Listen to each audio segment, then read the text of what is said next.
কাপ্তাই হ্রদে প্রাকৃতিক প্রজননের মাধ্যমে মাছের বংশবৃদ্ধি ও অবমুক্ত পোনার যথাযথ সংরক্ষণ নিশ্চিত করার লক্ষ্যে হ্রদে মাছ শিকার, বিপণন ও পরিবহন বন্ধে আগামী ৩ মাসের জন্য বিধিনিষেধ জারি করেছে জেলা ম্যাজিস্ট্রেট।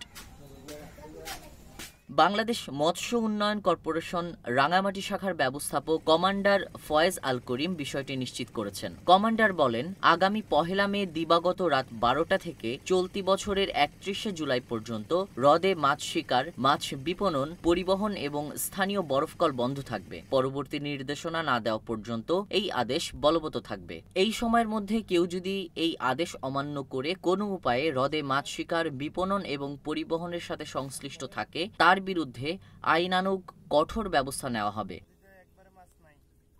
হ্রদকে অবৈধ মাছ শিকারীদের হাত থেকে রক্ষা করতে নৌপুলিশ, বিজিবি এবং মৎস্য উন্নয়ন কর্পোরেশনের কর্তৃপক্ষ টহল জোরদার রাখবেন। এছাড়া হ্রদে অবৈধ মৎস্য শিকারীদের শাস্তি প্রদানে মোবাইল কোর্ট প্রস্তুত রাখা হয়েছে বলে জানান তিনি।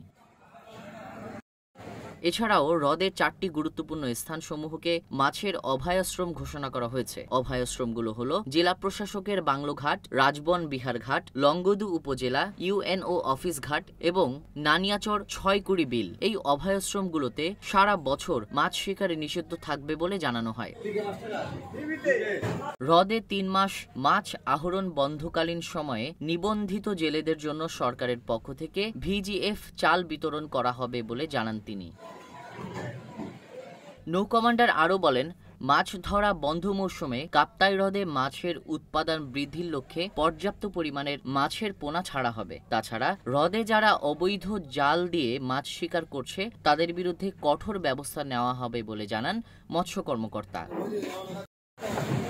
এর আগে গত ১৬ এপ্রিল কাপ্তাই হ্রদে মৎস্য আহরণ বন্ধ নিয়ে রাঙামাটি জেলা প্রশাসনের কার্যালয়ে হ্রদ ব্যবস্থাপনা কমিটির বৈঠক অনুষ্ঠিত হয়। আর এই বৈঠকেই মূলত এই সব সিদ্ধান্ত গ্রহণ করা হয়। রাঙামাটি প্রতিনিধি জাহেদা বেগমের পাঠানো তথ্য এবং ছবিতে ডেস্ক রিপোর্ট।